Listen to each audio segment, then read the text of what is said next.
Amanda Terkel, take a moment and do the same. I want to know what you think that it looks like right now. I think Trump is in much stronger position than Hillary is right now. I mean, I think Hillary's probably still is the front runner, of course, based on the first contest. But it looks like Trump, I think it just looks like he's not stoppable right now. And I can't find a Rubio person. Well, give me a name of a state where he can be beaten, where Rubio's going to beat Trump. And sooner or later, somebody said Rubio has to win by March 15th. That is the craziest spin I've ever heard. He has to win his state by March 15th. I'd say, but that won't make him the front runner, and that's not going to get him nominated.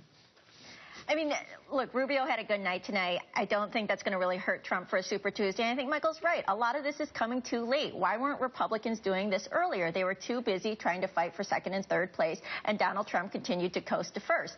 So the attacks will step up. They will get more aggressive. But I think another thing that needs to be looked at is Donald Trump said tonight that he's interested in building a new type of Republican Party. What is that Republican Party going to look at? And I think look like? And I think that scares some in the establishment who are going to try to get that word out more, that this is not the party that we want necessarily. It's not a party that looks like the changing face of America.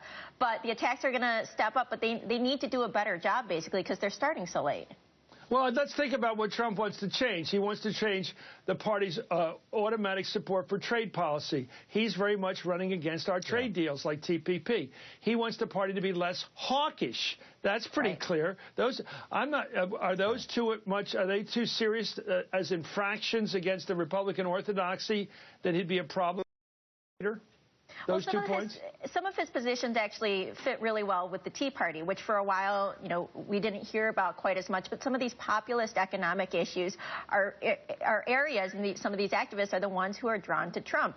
And you're not hearing about them quite as much. His foreign policy is very different than the other guys on stage. It's something more that you were hearing from Rand Paul, who's now out of the race. Yes. And so he is reflecting something that is a strain that is in the Republican Party that hasn't been reflected as much recently.